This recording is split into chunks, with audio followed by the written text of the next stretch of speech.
The lens of belief.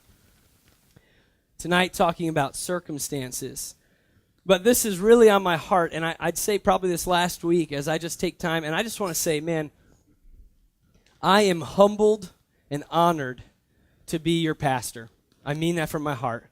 And the grace of God is truly good, because I don't deserve to be standing here, but by God's grace, as many of you know in your own lives, I can be here. So I just want you to know I take it very seriously.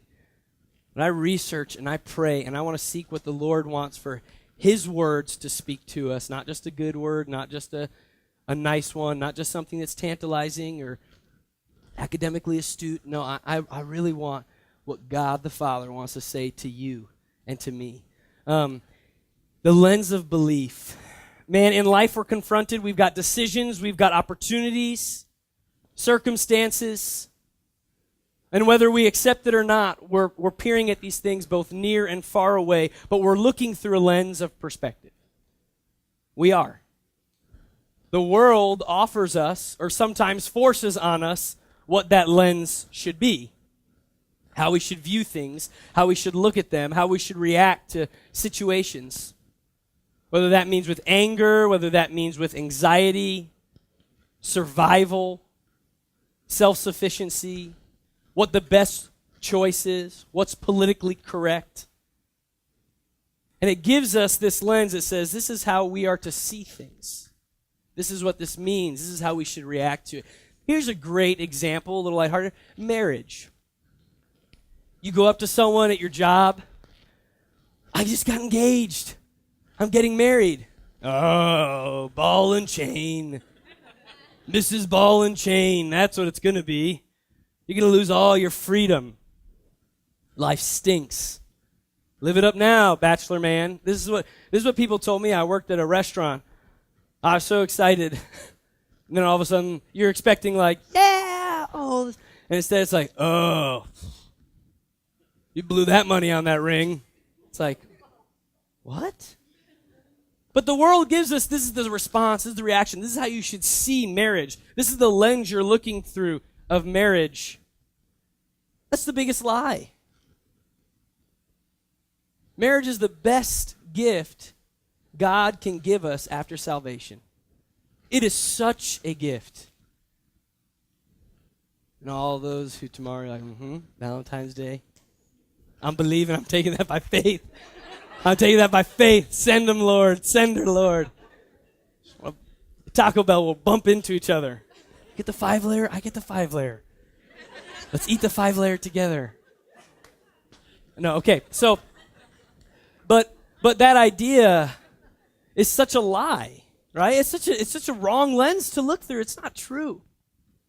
Marriage is a gift. And it's a blessing. That was cheesy, but we did that. Okay.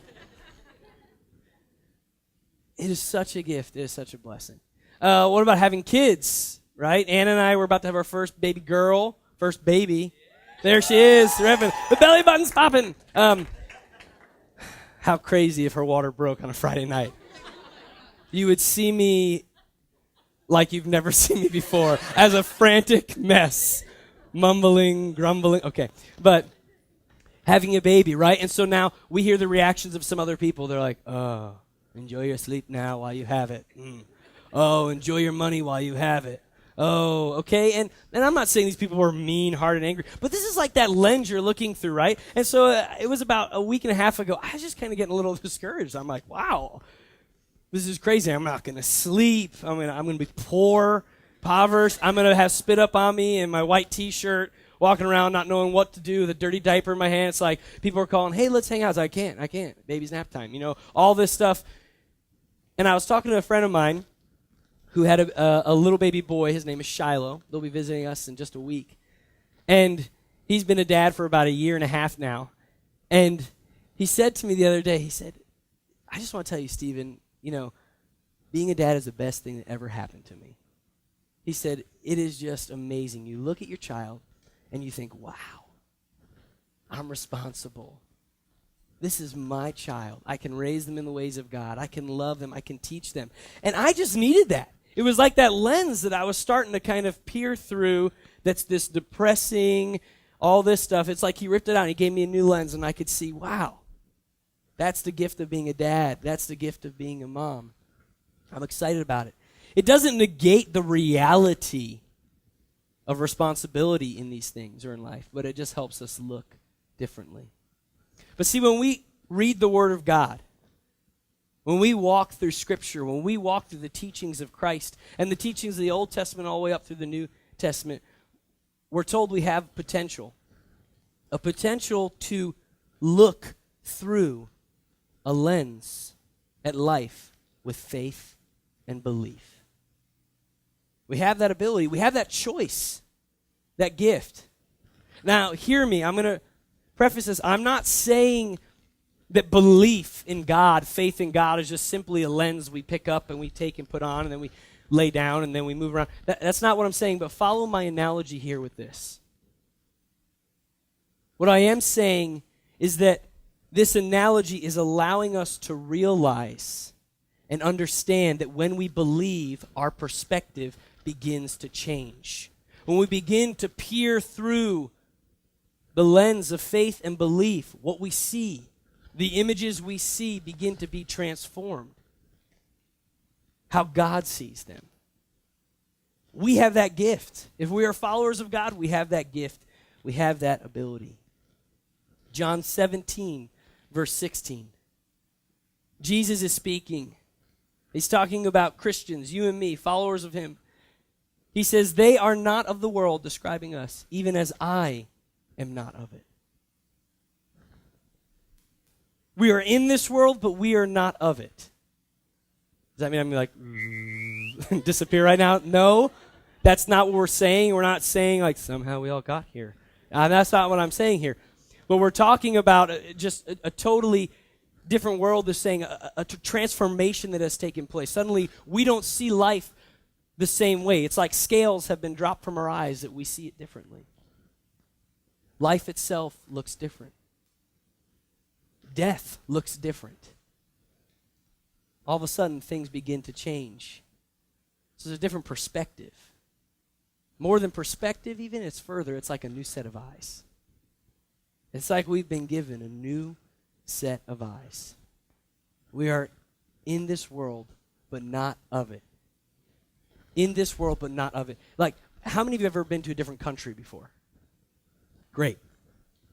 Very different than cultural things here, right? Depending on what country you've gone to, but if you've gone into Asia or Africa, Eastern Europe, Western Europe, wherever you've been, there's things that are different. People view things differently, right? Okay, so great example. Most places you go to in different, and especially third world countries, underdeveloped countries, you'll see that food is a very particular thing. And I say that in the sense of when you are given a meal or food at someone's home or at a church or anywhere it is, you eat that.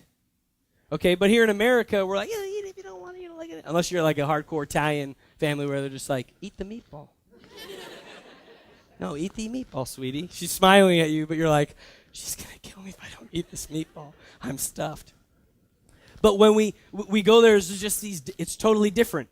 There's a different view on things, how you look at it, and you have to kind of adjust when you travel to a different culture. You have to adjust and say, okay, this way I react or that way I react, it's different here. Well, how much more so than when Jesus says we are in this world, but not of this world, it's stretching it even further. We really do see things differently. At least we have the potential to. The gift to. The opportunity to see things differently. I want to share a story. I want to pause for a second because I want to talk to you about Joshua and Caleb. It's a story that takes place in the book of Numbers, right? I know it doesn't sound so exciting. A lot of times it was just census that were taken and goes through all this stuff. But every once in a while in that book, you find these amazing nuggets, golden nuggets of stories. And this one about Joshua and Caleb is one of my favorites. So the people of Israel, right?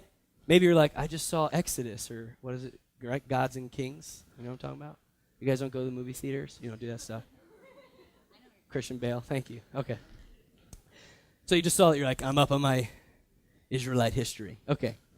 Well, Israel, The people of Israel, the Israelites, they just got out of Egypt. They just went through the Red Sea. God did an amazing miracle. He parted the Red Sea. They get through it. Hundreds of thousands of people who were once slaves, now freed. They had seen the miraculous hands of what God did, the plagues that took place, the way they got their freedom, and Moses being the spokesman for God, leading his people out of slavery. And so the people of Israel are there. They're in the desert. They're journeying, and they're journeying to the promised land. They're going to the place that God promised them, a place where milk and honey and richness and glory, all of this, he's promised them this, from slaves to being a part of a kingdom. And so this is the background. This is what's taking place. So they're walking, they're journeying, and at this time they're approaching Canaan. And this is where the beginning of the promised land is. This is the place God is promising them. And so Moses does something. This is what he says. He says, let's assemble. I'm going to assemble 12 men. Spies. You're going to go into this land. You're going to check it out. You're going to see what they have, what types of cities there are, towns, individuals, peoples, foods, all this stuff. So he assembles 12 of them and he sends them out. They're gone for 40 days, spying out the land. Doesn't that sound fun, guys? Maybe girls, serious. You're like, totally. I got the cloak I'll wear. You're seeing right now in your head, you are a spy. Some of you are sitting there like, yep, I totally cover myself a little bit. Walk, maybe I do this. I don't know. It's fun when you think about that. That'd be very weird now, right? If you saw me walking around, I'm spying out the land, just ignore me. What type of food you got here? You're in my kitchen, bro. So he sends out 12 of these men, 40 days, and they come back, and they have a report. Now, list all of the men who are sent out of the 12, but there's 2 men, Joshua and Caleb, that we'll see they're a little different than the other 10. So these men come back, and they say, 10 of them stand up and they say, the land is beautiful. We've even brought back fruit for you. Taste the fruit. It is truly the place of milk and honey. But the cities are fortified. They're large. One of them is like Egypt. The people are warriors, fighters. There's giants in the land. They even described themselves. They said, we felt like grasshoppers. And they knew that. These giants knew how powerful they were. And so those 10 say, there's no way we should go to this land. We can't make it. There's not a chance. The circumstances, all of this, impossible. We cannot go. It's not going to happen. But then Caleb stood up. He said, we can do this. We can take the land. And it says that the people immediately silenced him. He basically said, shut your mouth, Caleb. Stop. Shh. What are those other 10 guys talking about? Let's listen to them. And suddenly it says that the report and the rumors, the bad report, the bad rumors started to spread amongst the people and the leaders. A grumbling started to take place. A fear, anxiety started implementing itself in the people of Israel. They're grumbling, they're angry. They start saying things like, we should have just died in the desert, right? We should have just died in the desert rather than go here and be slaughtered. Or we should have just been left in Egypt. At least there we knew where we were and what we were doing, and we had some sort of covering over our head. And they just start complaining and grumbling, getting angry. How could God do this? Moses, how could you and Aaron, the leaders, do this? Bad report spread. And then it says in Numbers 14, verses 6 through 9, and I want to read that. Caleb and Joshua addressed the crowd. It says, Joshua, son of Nun, and Caleb, son of Jephunneh, who were among those who had explored the land, tore their clothes. And they said to the entire Israelite assembly, the land we passed through and explored is exceedingly good. If the Lord is pleased with us, he will lead us into that land, a land flowing with milk and honey, and will give it to us. Only do not rebel against the Lord. Do not be afraid of the people of the land, because we will devour them. Their protection is gone, but the Lord is with us. Do not be afraid of them. Joshua and Caleb, furious of the report of these 10, stand up, the only 2, outnumbered, not the majority. They stand up and they declare, no way, God has given us this land. What we see in our human eyes as defeat is only an opportunity for God to be glorified, for God is with us. They knew who was with them. But guess what? The crowd didn't care. The people didn't care. It had already spread. They were furious, angry. They didn't want that report. And God was furious and angry with his people because they had lost their faith in it. I mean, this was the God who just brought them to the Red Sea. They escaped the bondage of Egypt, one of the most powerful people groups in the entire known world at that time. And now this moment, once again, they've lost their faith. So God said this, all those 20 and older of this generation who grumbled, who were angry, who spoke wrong against me and my promises of this land, they will not make it to the promised land. You will wander for the 40 days that these spies were in that land, or 40 years. You will wander in the desert till the last one of them dies. But Joshua and Caleb, they will see the promised land. Caleb will inherit a kingdom because, and it says it here in Numbers 14:24 about Caleb. It says, but because my servant Caleb has a different spirit and follows me wholeheartedly, I will bring him into the land he went to, and his descendants will inherit it. Being of a different spirit, Joshua and Caleb saw through the lens of faith and belief of the God who delivered them. They did not forget who their God was, and they knew who was with them. And because of that, they didn't see defeat. They saw victory. Because of that, they didn't see their own weakness. They saw the strength in the God they serve. But there was things they encountered. Circumstances, the majority, and opinions. The circumstances, they were overwhelming. There's no way. We are a wandering group of people. There's no way we can overtake these kingdoms. We're outnumbered. We're not warriors. Did you not realize? We were just slaves. Like a couple years ago, we were just slaves. We were slaves. We're not fighters, soldiers, warriors. These are fortified cities, kingdoms. We travel with tents, pegs and sticks, cloth. These are the circumstances. And guess what? To human wisdom, we would all look and say, no way. You don't stand a chance. The majority, right? We live in a country, we like the majority rules. That's how we vote. Democracy, that's what takes place. So 12 go, 10 come back. No way. Bad news, don't go. And 2 say, no, this is good. Joshua and Caleb were against the majority. Opinions, many opinions. We know about that. I feel there's more opinions in New York, in New Yorkers. There are so much opinions. Opinion on anything, what you're wearing, what you're eating, right? You could be out to eat and you get something, and the waitress is like, why'd you get that? I want that. Just give that to me. Why are you wearing that?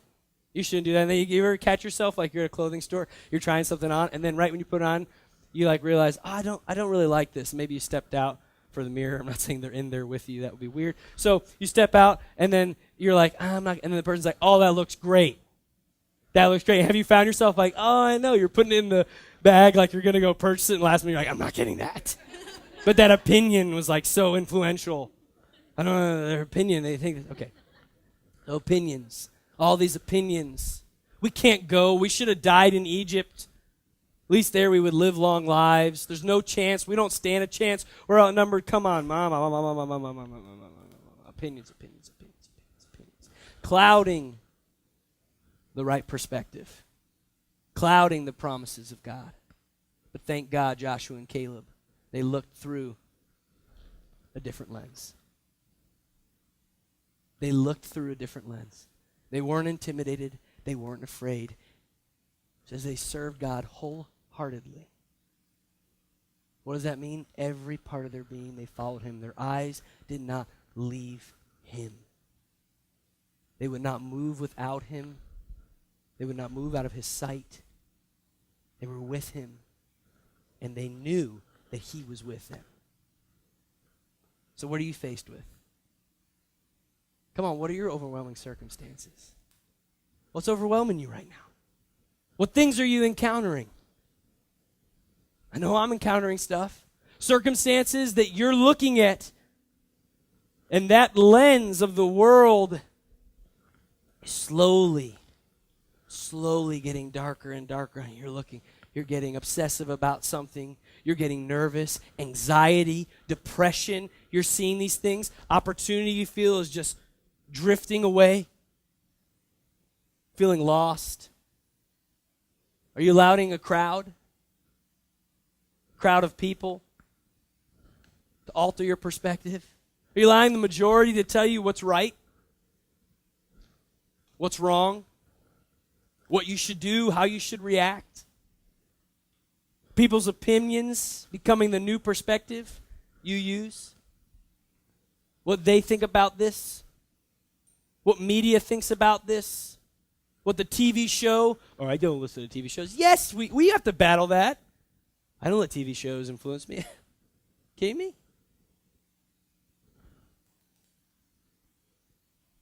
What opinions are coming every day you're encountering? They're stopping you. Stopping you from believing. Stopping us from having faith. Stopping from us from looking into a place that looks like darkness and seeing the light. But these things are clouding us. We're laying down the lens of our faith and our belief. We're being influenced by our circumstances, by the opinions of many. What's so amazing is that Joshua and Caleb, they were the only ones who lived to see the reality of the promised land and the fulfillment of God's promises. They were the only ones. But I guess they kind of already saw it, didn't they? Because when they went on that journey and they saw the land and they saw the giants, they peered through the lens of faith and belief, and they saw our God will be glorified. We will take this land. We have seen the promised land. But the very thing they saw through faith and belief, guess what? They got the taste of it in the physical reality. They went to the promised land. Want to know something cool? At 85 years old, Caleb, that's 45 years later, he overcame Hebron. Large kingdom, they said, was like Egypt. And he saw the fulfillment of God's promise in his life. Him and his family inherited that kingdom.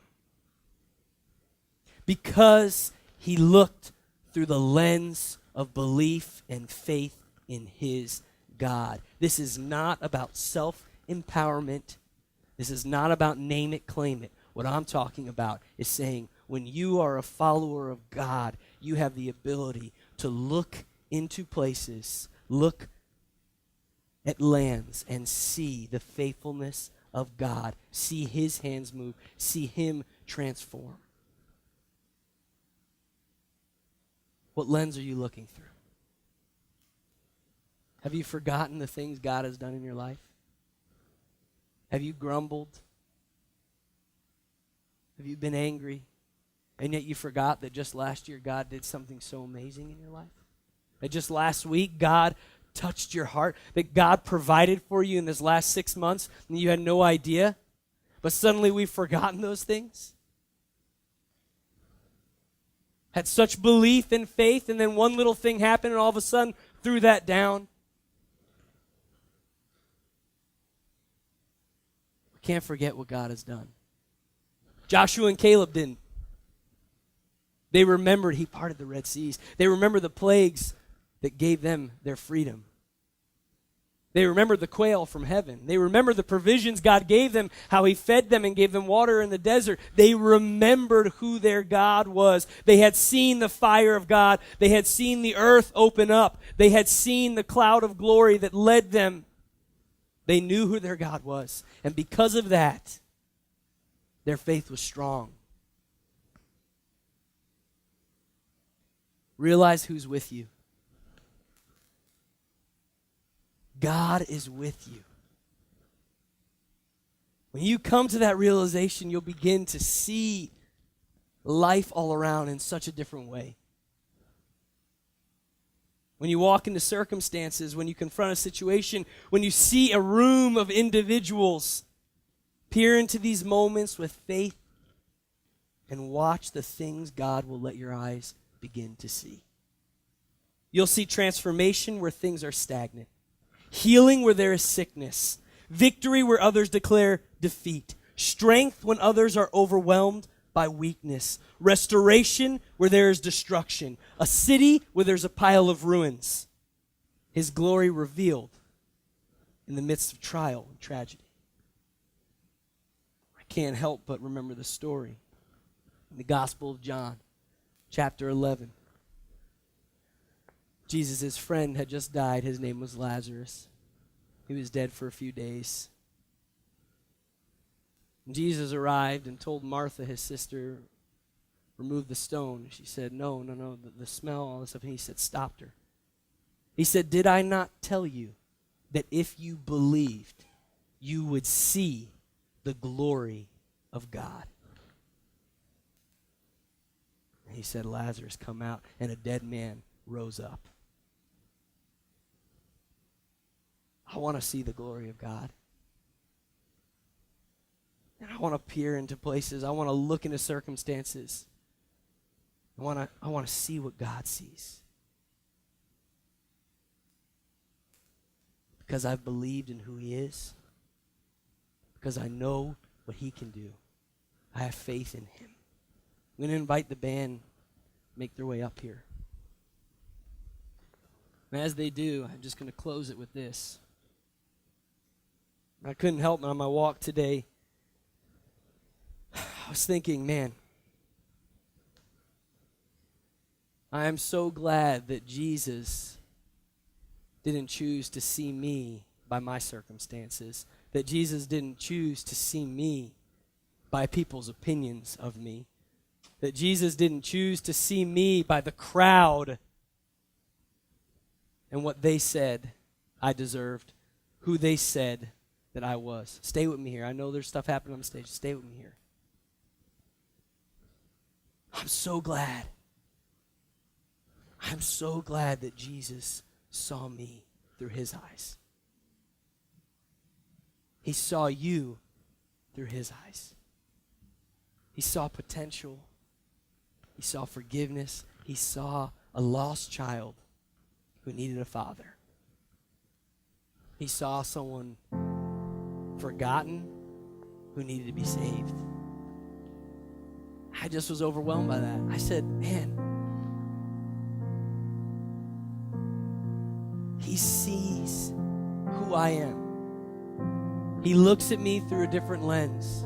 You all know those dark places. You all know those places in your life you don't want anyone to see. You know those places, that things that are brought out, that you know the crowd would gladly say, crucify you. That the majority would say, no, we don't like you. Circumstances would say, you are promiscuous. You are used goods. And Jesus would say, I see a daughter who will be a beautiful wife one day. Because He sees restoration. He sees redemption. That's who our Jesus is. That's who I believe in. That's who I have faith in. And I want to see what He sees. I want to walk into a room and I want to encounter a conversation with someone and I want to see them as God sees them and not in corny conversation. God, your child, I love you, blessings, see you later. No, I'm talking really see it, call it out of them. I want to walk into places that are places of devastation, and I want to look at it through the eyes of God, and I want to see opportunities for there to be a city that's built for restoration. Even your own life. What limitations, what boundaries have you put upon yourself? When you look in the mirror, who you see a failure, who you see a prostitute, who you see someone who's depressed. See someone dead, you look in the mirror and you just say, I feel like I'm dead. I might as well do it. This is real. You see someone who's obsessive compulsive, fearful. But God doesn't see that when he looks at you. He sees what you can be if you take hold of him. He's the potter. He can form you. He can make you. No, you don't understand. This is just who I am. That's a lie. No, you don't understand. This is as far as I can take it. You don't understand. I just live a life of devastation. It's like everyone I love dies around me. It's like everything I try to do, I fail at. Well, I want to encourage you. I really want to encourage you tonight. Cry out and just let the hands of God touch your eyes. Like when he touched the blind man. He said, I see figures that are blurred. I see figures that are blurred now being like trees. Suddenly I see the faces of man. I'm seeing colors. I can see. I encourage you tonight. Let Jesus touch your eyes. That you could begin to look through the lens of belief. It starts with knowing who he is. And then he's with you. Can we stand up tonight? Just as we respond in worshiping who God is, I encourage you, look to him. Let's be a community that our eyes have been transformed.